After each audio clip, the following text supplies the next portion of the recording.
Hello students, welcome back to the YouTube channel of Akbar classes. Akbar classes के YouTube channel में आप सबका फिर से स्वागत है। हमने शुरू किया है क्लास 10 की केमिस्ट्री से केमिकल रिएक्शंस एंड इक्वेशंस, और उसमें हमने पहले लेक्चर डिस्कस कर लिया। पहले लेक्चर में हमारी बातें क्या हुई थी कि क्या होती है फिजिकल प्रॉपर्टीज़, क्या होती है केमिकल प्रॉपर्टीज़, क्या होते हैं फिजिकल चेंजेस और क्या होते हैं केमिकल चेंजेस। ओके, तो फिजिकल और केमिकल चेंजेस को आपने समझा। ठीक है, मैं कुछ एग्जांपल्स बोलता हूँ, क्या वो फिजिकल चेंज या केमिकल चेंज आप बताएंगे।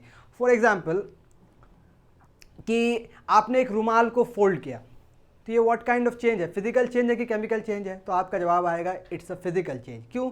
क्योंकि रुमाल अनफोल्डेड से फोल्डेड स्टेट में आया, लेकिन रुमाल रुमाल ही रहा, रुमाल में कोई बदलाव नहीं आया। उसी तरह से अगर आप किसी आयरन रॉड को काटते हैं तो ये काटना भी कैसा चेंज है? फिजिकल चेंज है। तो जब भी कोई फिजिकल चेंज होता है तो जो सब्सटेंस है वो सेम रहता है और सब्सटेंस के फिजिकल प्रॉपर्टीज़ में चेंजेस आते हैं। यानी कि जब कोई फिजिकल प्रॉपर्टी में सिर्फ चेंज आए तो वो फिजिकल चेंज है, और अगर केमिकल आइडेंटिटी सेम रहे तो वो फिजिकल चेंज है। ठीक है, अगर केमिकल आइडेंटिटी ही बदल जाए तो वो एक केमिकल चेंज होता है। जैसा कि रिस्पिरेशन होता है, बर्निंग ऑफ एनीथिंग, किसी भी चीज़ को आप जलाएंगे वो एक केमिकल चेंज होगा। रस्टिंग ऑफ आयरन है, डाइजेशन ऑफ फूड है, डिकम्पोजिशन ऑफ ऑर्गेनिक मैटर है, उसी तरह से फर्मेंटेशन ऑफ ग्रेप्स है, उस तरह से दूध का दही बनना है। ये सारे केमिकल चेंजेस होते हैं।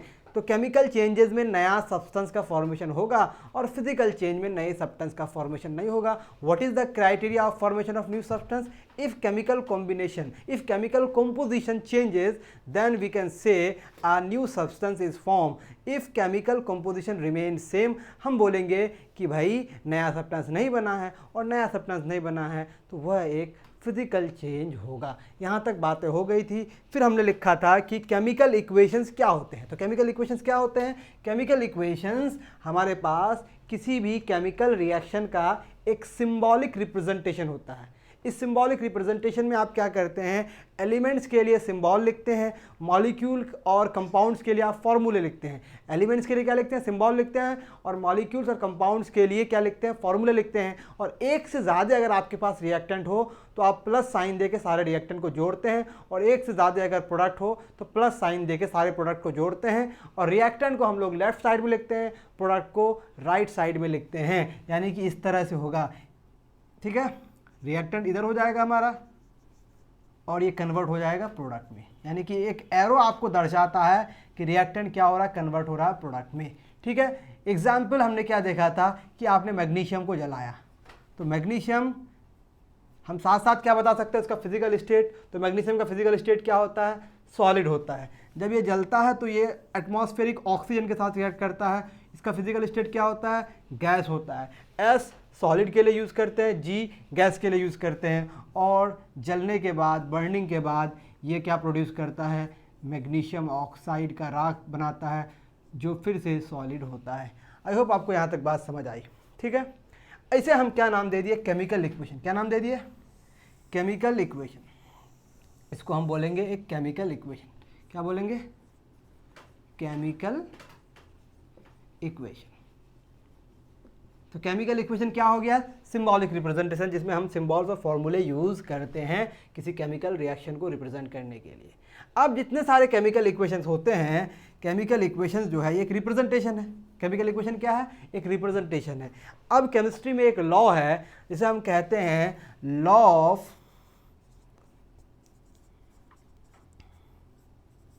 कंजर्वेशन ऑफ मास। किसने दिया था इसको? लेवोजियर साहब ने इस लॉ को दिया था, प्रोपोज बाय लेवोजियर। उन्होंने क्या कहा था? जब उन्होंने केमिकल रिएक्शंस को, केमिकल कॉम्बिनेशंस को ऑब्जर्व किया तो क्या हुआ?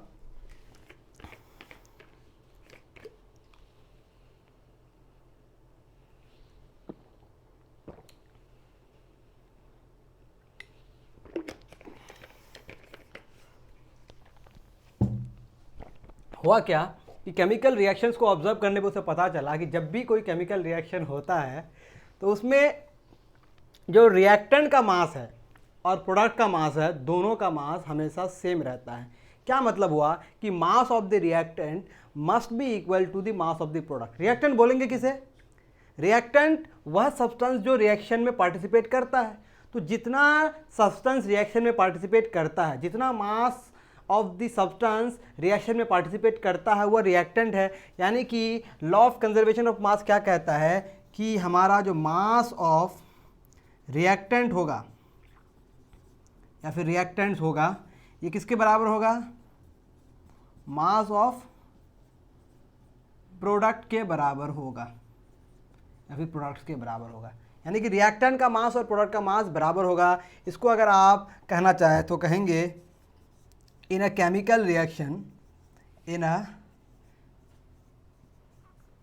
Chemical reaction mass can neither be created nor be destroyed। मतलब क्या है कि एक केमिकल रिएक्शन में मास हमेशा क्या रहता है? कंजर्व रहता है। Mass is always conserve in a chemical reaction. तो मास को कंजर्व रहने के लिए व्हाट डू यू थिंक? मास तो कंजर्व रहता है और ऐसा साबित हो चुका है, एक्सपेरिमेंट से ये पता चल गया है कि मास ना तो क्रिएट होता और ना ही डिस्ट्रॉय होता। मतलब जितना रिएक्टेंट का मास है प्रोडक्ट का मास उतना ही बनने वाला है। यानी कि जितना मास रिएक्टेंट का रिएक्ट करता है प्रोडक्ट का उतना ही मास फॉर्म होता है। इसमें कोई शक नहीं है, ये एक्सपेरिमेंटली प्रूवन है। ऐसा होने के लिए इसका मतलब जितने सारे नंबर ऑफ एटम्स रिएक्टेंट में होते हैं प्रोडक्ट में भी उतने सारे नंबर ऑफ एटम्स होंगे। यानी कि आप कह सकते हैं इसको कि नंबर ऑफ एटम्स लिखते हैं, number of atoms in reactants must be equal to number of atoms in product. Atoms product में और एटम्स रिएक्टेंट में क्या होना पड़ेगा? सेम होना पड़ेगा, ताकि उसका मास क्या हो जाए? सेम हो जाए। मास सेम होने के लिए नंबर ऑफ एटम्स को भी क्या होना पड़ेगा? सेम होना पड़ेगा। लेकिन जब हम लोग किसी केमिकल इक्वेशन को रिप्रेजेंट करते हैं तो कभी कभी ऐसा दिखने लगता है कि दोनों तरफ यानी कि रिएक्टेंट में और प्रोडक्ट में नंबर ऑफ एटम्स इक्वल नहीं होते हैं। फॉर एग्जाम्पल इस रिएक्शन को देखिए, आप इस इक्वेशन को देखिए। इस रिएक्शन में रिएक्टेंट साइड में मैग्नीशियम का एक एटम प्रेजेंट है और प्रोडक्ट में भी मैग्नीशियम का एक एटम प्रेजेंट है। ओके, बट जब आप ऑक्सीजन को देखते हैं तो ऑक्सीजन के 2 एटम्स प्रेजेंट हैं और ऑक्सीजन के 1 एटम्स प्रेजेंट है। लेकिन हम क्या कहते हैं, जब भी कोई केमिकल रिएक्शन होता है मास क्रिएट और डिस्ट्रॉय नहीं होता है। इसका मतलब जितने सारे रिएक्टेंट में एटम्स होंगे उतने सारे प्रोडक्ट में भी एटम होंगे। लेकिन यहाँ ऑक्सीजन का 1 एटम है प्रोडक्ट साइड में और रिएक्टेंट में ऑक्सीजन के 2 एटम्स हैं। इसका मतलब दोनों साइड में नंबर ऑफ एटम्स इक्वल नहीं है। तो हम लोग जब किसी केमिकल इक्वेशन को, किसी केमिकल रिएक्शन को रिप्रेजेंट करते हैं तो समटाइम्स ऐसा दिखने लगता है कि नंबर ऑफ एटम्स इक्वल नहीं होते हैं। यानी कि ऐसा इक्वेशन किसको फॉलो नहीं करता है? Law of conservation of mass को फॉलो नहीं करता है। और वह इक्वेशन जिसमें नंबर ऑफ एटम्स दोनों, ये एक रिप्रेजेंटेशन है, बस समझ में आ रही बात? एक्चुअल में ऐसा होता नहीं है। ठीक है, तो इस रिप्रेजेंटेशन में क्या है? एक खामी आ गई। क्या खामी आ गई? कि ये law of conservation of mass को फॉलो नहीं करता, which is 100% true. Law of conservation of mass 100% true है एक्सपेरिमेंटली, और हमारा जो इक्वेशन है ये ट्रू नहीं हुआ, ये सही नहीं हुआ।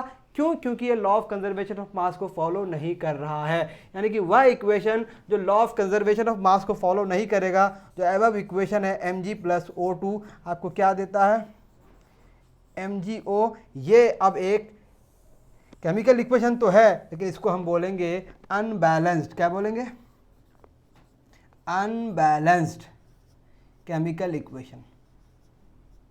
Unbalanced chemical equation.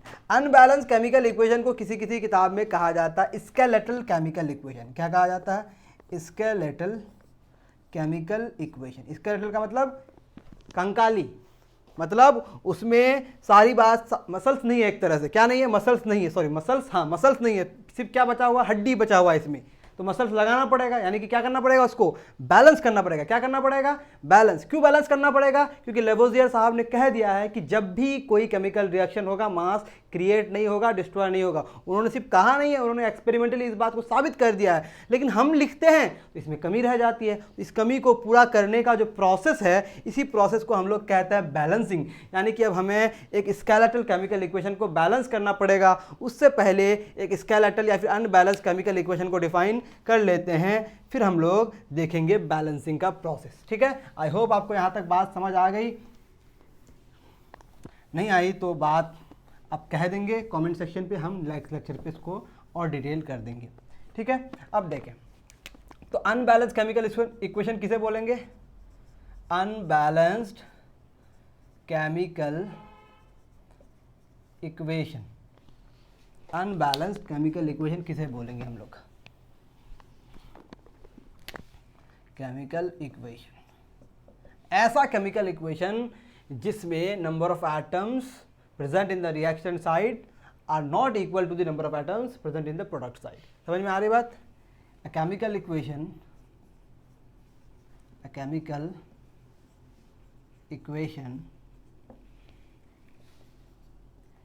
in which atoms are not equal in reactant and product side of the equation के रिएक्टेंट और प्रोडक्ट साइड में अगर एटम्स इक्वल ना हो तो वो क्या कहलाएगा, अनबैलेंस या फिर स्केलेटल केमिकल इक्वेशन कहलाएगा। और ख़ास बात क्या है कि ये जो अनबैलेंस केमिकल इक्वेशन होते हैं, अनबैलेंस्ड केमिकल इक्वेशन क्या करता है, unbalanced chemical equation do not follow law of conservation of mass. क्या करता है, unbalance chemical equation law of conservation of mass को फॉलो नहीं करता है। तो हम क्या बोलेंगे, to follow the law of conservation of mass every unbalanced chemical equation must be balanced। हर अनबैलेंस केमिकल इक्वेशन को क्या करना पड़ेगा, बैलेंस करना पड़ेगा, so that the law of conservation of mass is followed. Law of conservation of मास अगर follow नहीं होगा तो हमारा रिप्रेजेंटेशन 100% सही नहीं होगा। और एक बैलेंस केमिकल इक्वेशन से आपको बहुत सारे इन्फॉर्मेशन मिलते हैं, वो हम लोग देखेंगे कि कौन कौन से इन्फॉर्मेशन मिलते हैं। अभी मैं उसको डिस्कस नहीं कर रहा हूँ, पहले आपको बता रहा हूँ कि बैलेंस कैसे करेंगे। ठीक है, तो बैलेंस करने के बाद जो इक्वेशन मिलेगा, मान लेते हमारे पास क्या था इक्वेशन, Mg + O2 क्या मिल रहा था आपको, MgO। ठीक है, अब देखें यहाँ पे जो नंबर लगा हुआ है इसको हम लोग कहते हैं सबस्क्रिप्ट। क्या कहते हैं, सबस्क्रिप्ट। सबस्क्रिप्ट के बदलने से फॉर्मूला बदल जाएगा, केमिकल कंपोजिशन बदल जाएगा। यानी कि बैलेंसिंग के प्रोसेस में you cannot change the subscript. Subscript change कर देंगे तो केमिकल कंपोजिशन ही बदल जाएगा, और केमिकल कंपोजिशन बदलेगा तो जो सबटांस आप लिखना चाहते हैं वो सबटांस रहा ही नहीं। इसीलिए subscript will not be change during the process of balancing. तो क्या चेंज करेंगे हम लोग कोएफिशिएंट चेंज करेंगे। क्या चेंज करेंगे, कोएफिशिएंट। यानी कि हर रिएक्टेंट और प्रोडक्ट का कुछ ना कुछ कोएफिशिएंट है। अभी क्या है, 1 1 1, यहाँ क्या लगा हुआ है, कोएफिशिएंट 1 लगा हुआ है। इस कोएफिशिएंट को बदल के हम नंबर ऑफ एटम्स को बैलेंस करेंगे। सबसे पहला प्रोसेस हमारे पास क्या होगा, ऑक्सीजन के 2 एटम्स हैं, ऑक्सीजन का 1 एटम है। तो कोई सोच सकता है कि यहाँ 2 लगा देंगे, but this will be wrong. क्यों, क्योंकि आप अगर कोएफिशिएंट क्या कहते हैं सबस्क्रिप्ट बदलेंगे तो केमिकल कंपोजिशन बदल जाएगा। इंस्टेड ऑफ चेंजिंग सबस्क्रिप्ट क्या करेंगे हम लोग, कोएफिशिएंट बदलेंगे, कोएफिशिएंट से मल्टीप्लाई करेंगे। तो यहाँ 2 से मल्टीप्लाई करते हैं, 2 से मल्टीप्लाई करने पे अब सारे एटम्स ट्वाइस हो गए। मैग्नीशियम के 2 एटम हो गए, ऑक्सीजन के भी 2 एटम हो गए। यहाँ ऑक्सीजन के 2 एटम है, ऑक्सीजन के 2 एटम है, मैग्नीशियम के 2 एटम यहाँ हो गए। यहाँ मैग्नीशियम के कितने एटम्स हैं, 1, तो मैग्नीशियम के 2 एटम्स हम बना दिए। अब आप देख सकते हैं number of atoms in the reactant side and number of atoms in the product sides are equal. Number of atoms equal हो गया, तो अब ये जो प्रेजेंटेशन है, ये जो रिप्रेजेंटेशन है, इसको हम बोलेंगे बैलेंस्ड, क्या बोलेंगे, केमिकल इक्वेशन। तो बैलेंस केमिकल इक्वेशन में क्या होगा, in a balance chemical equation, in a balanced chemical equation, in a balanced chemical equation, same number of atoms are present in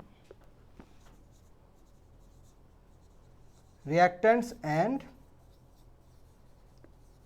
products। Reactants और प्रोडक्ट में अगर same number of atoms present हो, यानी कि जितने एटम्स रिएक्टेंट में present हो उतने ही एटम्स अगर प्रोडक्ट में प्रेजेंट हो, उसको हम लोग बोलेंगे बैलेंस्ड केमिकल इक्वेशन। और बैलेंस केमिकल इक्वेशन किसको फॉलो करता है, law of conservation of mass को फॉलो करता है। तो आई होप आपको बैलेंसिंग समझ में आ गया होगा, बैलेंस क्यों करते हैं ये बात समझ आ गया होगा।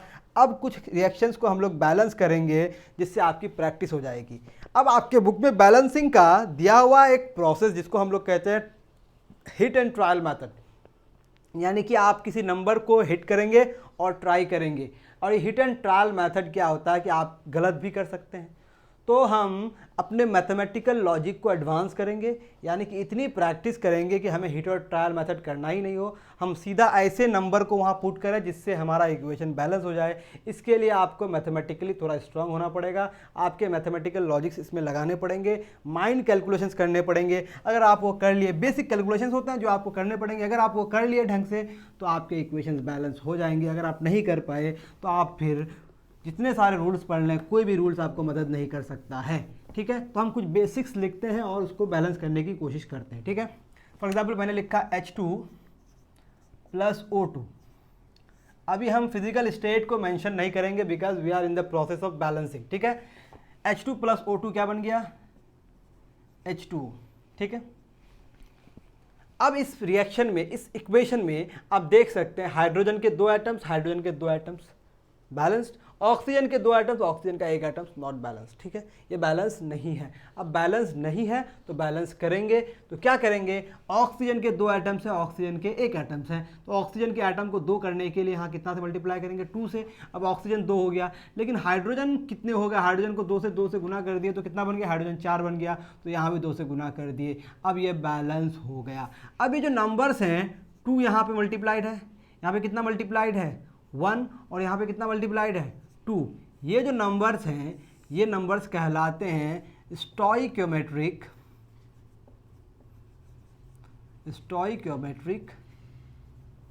कोएफिशिएंट। स्टोइकियोमेट्रिक कोएफिशिएंट्स क्या होते हैं, वह नंबर्स जो रिएक्टेंट्स और प्रोडक्ट्स में मल्टीप्लाई होते हैं in a balance chemical equation. Numbers which are multiplied to reactants and products in a balance chemical equation. लिख ही लेते हैं, numbers which are multiplied to reactants and products in a balanced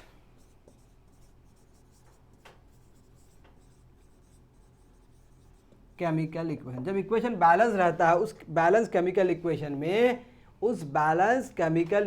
में जो numbers मल्टीप्लाइड्स होते हैं उसी को हम लोग कहते हैं स्टोइकियोमेट्रिक कोएफिशिएंट। क्या कहते हैं, स्टोइकोमेट्रिक कोफिशिएंट का काफ़ी इंपॉर्टेंस होता है। इससे क्या पता चलता है, अगर आपके पास 2 मोल हाइड्रोजन है तो 1 मोल ऑक्सीजन से रिएक्ट करके वाटर के कितने मोल्स बनाएगा, 2 मोल बनाएगा। और आपको पता है, अगर आपको मोल मालूम है तो मोल से आप क्या बता सकते हैं, मास बता सकते हैं। मोल मालूम है तो मोल से आप क्या बता सकते हैं, वॉल्यूम बता सकते हैं। मोल मालूम है तो मोल से आप क्या बता सकते हैं, नंबर बता सकते हैं। तो या आपको मोल का रेशियो बता देता है कि 2 मोल हाइड्रोजन 1 मोल ऑक्सीजन से रिएक्ट करके 2 मोल वाटर के मॉलिक्यूल्स बनाएंगे। और when you know the mole, तो मोल से आप मास भी बता सकते हैं, मोल से आप वॉल्यूम भी बता सकते हैं, मोल से आप नंबर भी बता सकते हैं। जिसको मोल के बारे में पता नहीं है वो हमारे क्लास 10th का लेक्चर बना हुआ है ऑलरेडी मोल कॉन्सेप्ट पे, वहाँ से मोल के वीडियोस देख सकते हैं। या फिर हम क्लास 9 का मोल कॉन्सेप्ट फिर से पढ़ाएंगे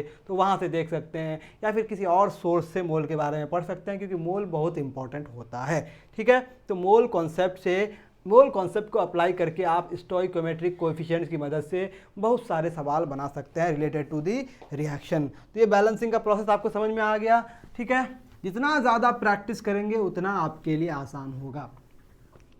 ठीक है, अब अगर आपको बताना चाहूँ कि क्या प्रोसेस आप अप्लाई कर सकते हैं बैलेंसिंग के दौरान, थोड़ा रुक जाएं।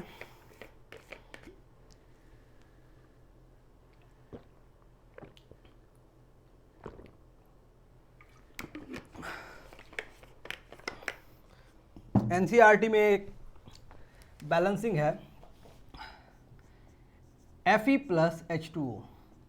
अब FeH2O से कब रिएक्ट करता है वो हमारा कंसर्न है ही नहीं अभी, इसको बैलेंस करना। प्रोडक्ट क्या बनता है, Fe3O4। क्या इसका नाम है इससे भी हमको मतलब नहीं है, हम सब पढ़ेंगे हायर क्लासेस, मतलब हायर क्लासेस में नहीं, जब हम इसके स्पेसिफिक रिएक्शंस पढ़ेंगे कि ये कब हो रहा है ये रिएक्शन। अभी तो ऐसे बैलेंस करना है कि इक्वेशन दिया हुआ है, इसको बैलेंस करना है। पहली बात तो हम चेक करेंगे कि ये बैलेंस्ड है या नहीं है। तो साफ साफ हमें दिख रहा है हाइड्रोजन के साथ में यहाँ हाइड्रोजन गैस भी बनेगा। ठीक है, हाइड्रोजन के यहाँ 2 एटम्स, हाइड्रोजन के यहाँ 2 एटम्स, हाइड्रोजन तो बैलेंस्ड है। ऑक्सीजन के 1 एटम, ऑक्सीजन के 4 एटम, आयरन के 3 एटम, आयरन के 3 एटम, आयरन का 1 एटम। मतलब क्या है कि बैलेंस्ड नहीं है। ओके, अब बैलेंस नहीं है तो इसको बैलेंस करेंगे। प्रोसेस क्या है कि सबसे पहले हाइड्रोजन को बैलेंस करेंगे, हाइड्रोजन के बाद ऑक्सीजन को बैलेंस करेंगे, ऑक्सीजन के बाद अगर कोई और नॉन मेटल है उसको बैलेंस करेंगे, उसके बाद मेटल की तरफ आएंगे और मेटल में जो ज़्यादा इलेक्ट्रोपॉजिटिव है उसको पहले करेंगे। यानी कि सबसे पहले हाइड्रोजन, फिर ऑक्सीजन, फिर नॉन मेटल, फिर कोई दूसरा मेटल की तरफ जाएंगे। तो यानी कि सबसे पहले हम लोग हाइड्रोजन को बैलेंस करते हैं। तो हाइड्रोजन तो ऑलरेडी बैलेंस्ड है।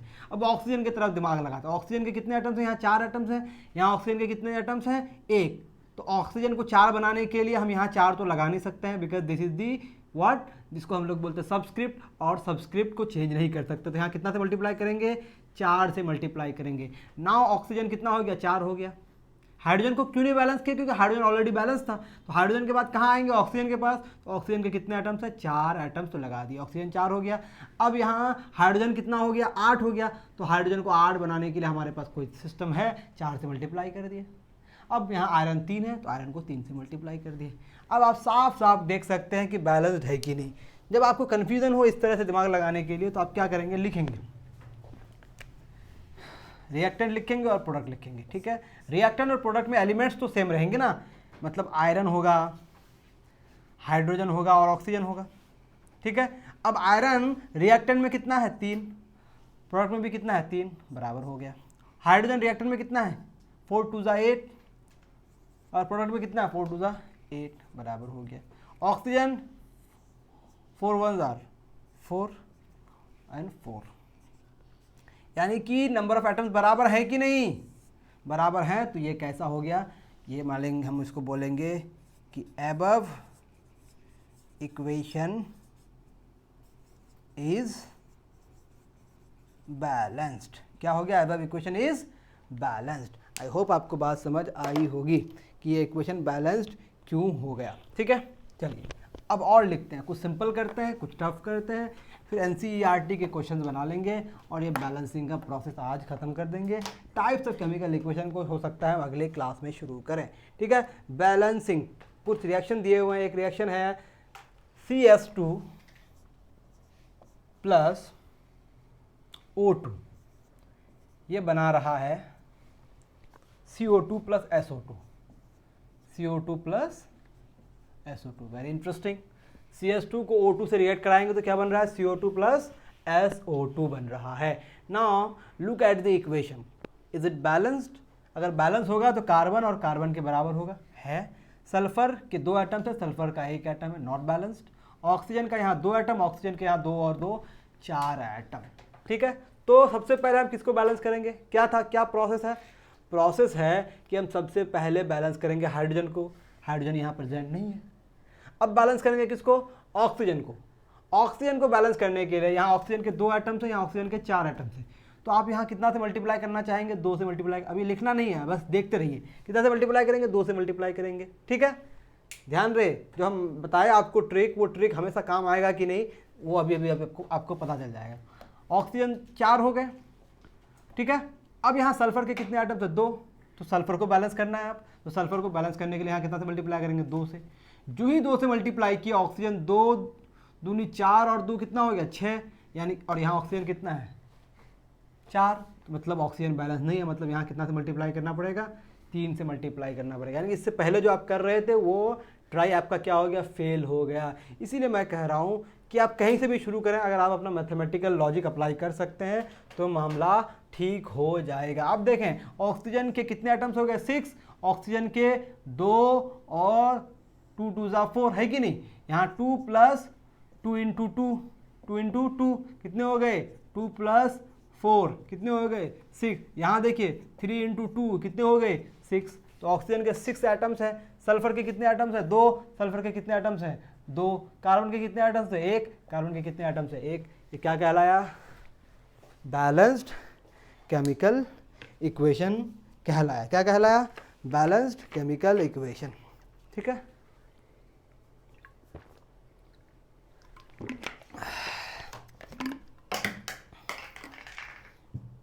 ओके, अब और देखते हैं हम लोग इक्वेशन। एक इक्वेशन है हमारे पास, PbNO3 होल ट्वाइस। बहुत सारे ऐसे बच्चे होंगे जिसको पता नहीं है कि इक्वेशन किसी कंपाउंड का केमिकल फार्मूला लिखा कैसे जाता है, सही लिखा कैसे जाता है। तो उन बच्चों के लिए मैं सजेस्ट करूंगा कि आप हमारे क्लास 9 का या 10th का जो मोल कॉन्सेप्ट का पहला लेक्चर है उसको अगर आप देख लेंगे तो केमिकल फार्मूले को सही लिख सकते हैं। हर क्या कहते हैं, क्लास 9 का मोल कॉन्सेप्ट पढ़ लीजिए या क्लास 10 का मोल कॉन्सेप्ट का लेक्चर पढ़ लीजिए, उसमें हम यही डिस्कस किया है कि किसी कंपाउंड के फार्मूला को सही कैसे लिखा जाता है, क्या उसके पीछे कॉन्सेप्ट है, ठीक है। इसको जब हीट किया जाता है तो ये बनाता है PbO plus NO2 plus O2। I think this reaction is given in your NCERT book. एक बार चेक कर लेते हैं दिया हुआ है कि नहीं। ये डिकम्पोजिशन रिएक्शन में दिया हुआ होगा, जब हम लोग टाइप्स पढ़ेंगे तो वहाँ देख लेंगे। हाँ, ये इक्वेशन आपको NCERT में दिया हुआ है।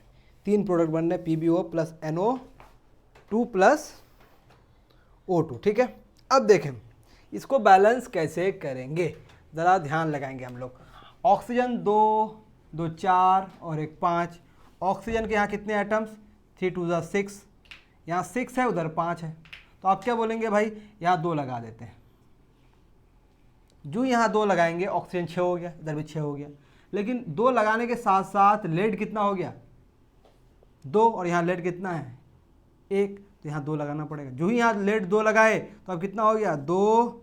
ऑक्सीजन कितने हो गए, गिन के देखिए, 3 2 6 तो ऑलरेडी है ही, इसको भी कितना से मल्टीप्लाई कर देंगे, 2 से, तो कितना हो गया, 3 2 6 2 12। यानी कि अब ऑक्सीजन कितने हो गए, 12। यानी कि ये जो हम लगा रहे थे 2 और 2, ये काम नहीं आएगा, ठीक है। तो इस तरह के क्रिटिकल जो क्वेश्चंस होते हैं इसको आपको क्या करना पड़ेगा, याद करना पड़ेगा। क्या करना पड़ेगा, याद करना पड़ेगा।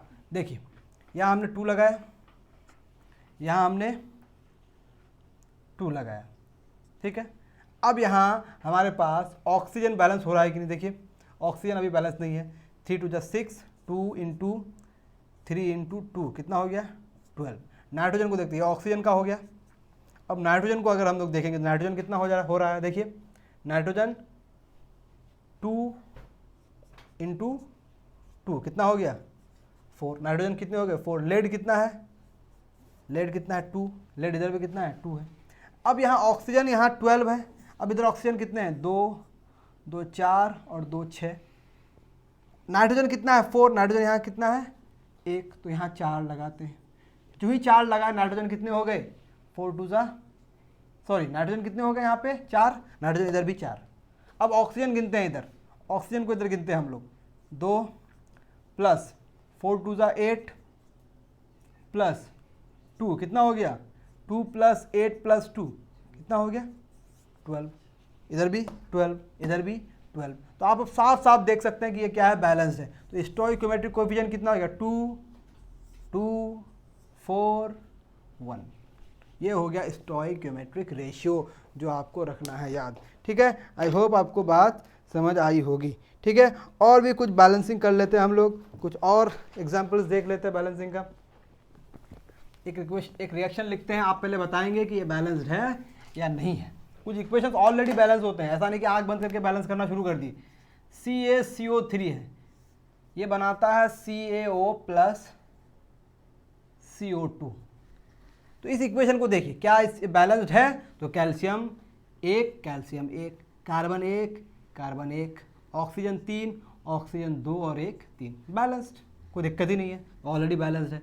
दूसरा हमने लिखा FeSO4, क्या लिखा FeSO4, एक इक्वेशन है FeSO4, क्या है FeSO4, ये क्या बनाता है, एक्चुअली पहले होता क्या है, ये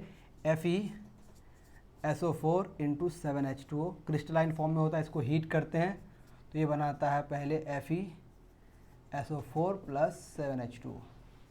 ठीक है, अब ये जो FeSO4 है इसको जब फर्दर हीट करते हैं तो ये बनाता है Fe2O3 plus SO2 plus SO3। ठीक है, क्या बना दिया, ये प्रोडक्ट बना दिए। तो आप साफ साफ देख सकते हैं यहाँ ऑक्सीजन के कितने एटम्स है, 3 प्लस 2 प्लस 3, कितने हो गए 3 2 5 3, 8 एटम्स हो गए। ऑक्सीजन के कितने एटम्स हो गए 8, ऑक्सीजन के कितने एटम्स हो गए 8, इधर कितने हैं 4। तो यहाँ कितना से मल्टीप्लाई कर देंगे, साफ साफ बोलिए, जल्दी जल्दी बोलिए, यहाँ कितना से मल्टीप्लाई कर देंगे 2 से। जो ही 2 से मल्टीप्लाई किए तो ऑक्सीजन कितने हो गए 2 इंटू 4 कितने हो गए 8 हो गए। अब सल्फर कितने हो गए 2, और सल्फर ऑलरेडी कितने हैं 2 हैं। आयरन कितना है 2, आयरन कितना है 2, बैलेंस हो गया। यानी कि बस एक नंबर लगाना पड़ा 2, इक्वेशन पूरा बैलेंस हो गया। तो आपको इस तरह के इक्वेशंस को क्या कर लेने हैं, प्रैक्टिस कर लेने हैं। अगर आप प्रैक्टिस कर लेंगे तो आपका मामला हो जाएगा आसान। ठीक है, अब देखें आपको सवाल किस तरह के पूछे जाते हैं। तो बैलेंसिंग आई होप कि बहुत सारा हम लोग कर लिए। अब NCERT में दिए हुए कुछ सवाल कर लेते हैं, फिर आज के क्लास को हम यहाँ आज समाप्त कर देंगे। ठीक है, NCERT में एक सवाल है इंटेस्ट क्वेश्चन में। सबसे पहला सवाल है, इंटेस्ट क्वेश्चन यहीं से शुरू होता है NCERT का। ये सारे सवाल बना के हम आज की क्लास को ख़त्म कर देंगे। क्या बोला है, why should a magnesium ribbon be clean before burning in air.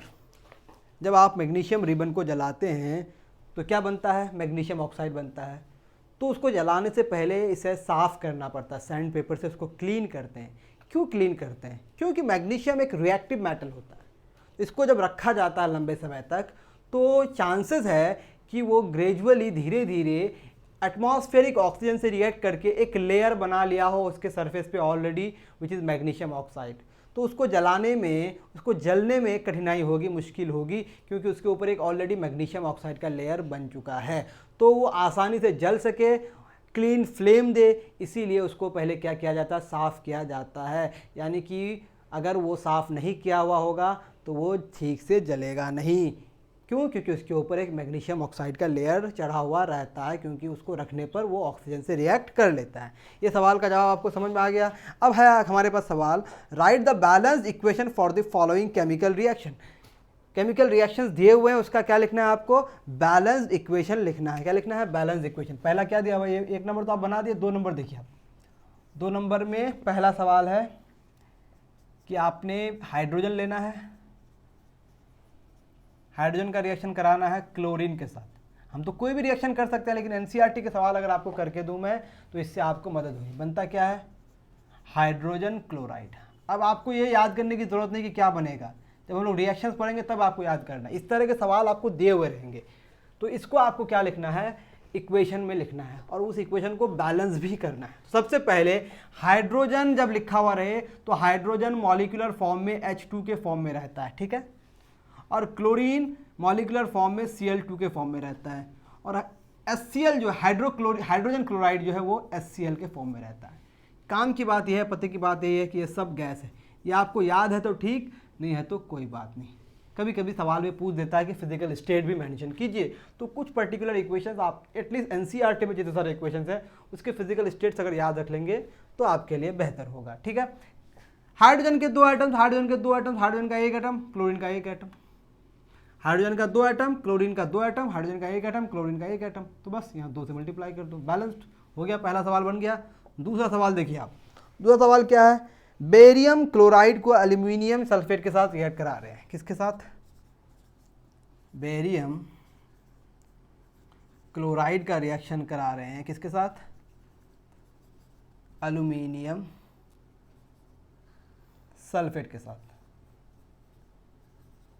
और रिएक्शन के बाद बन रहा है, इसको मैं नीचे लिख रहा हूं, क्या बन रहा है, barium sulphate.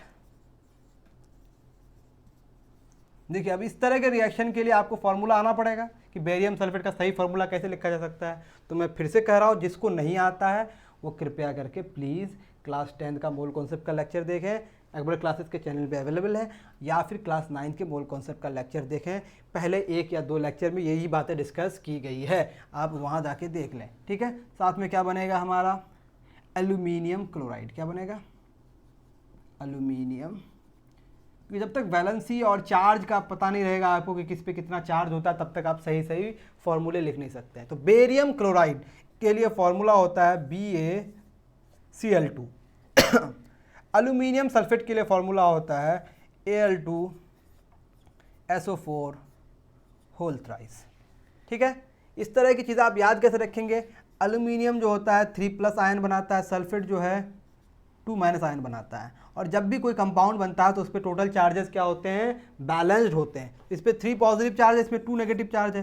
3 positive charge 2 negative charge के बराबर तो हो नहीं सकता है, तो 3 को कितना से गुना करेंगे, 2 से, और 2 को कितना से गुना करेंगे, 3 से, यानी कि इधर 2 से गुना करना पड़ा, इधर 3 से गुना करना पड़ा, तभी ना इक्वल होगा। यानी कि Al को कितना से गुना करना पड़ा, 2 से, और सल्फेट को कितना से गुना करना पड़ा, 3 से। ये हमें एक फार्मूला मिल गया। जिसको ये बात समझ आई ठीक है, जिसको समझ नहीं आई वो आप प्लीज़ लेक्चर देख लें।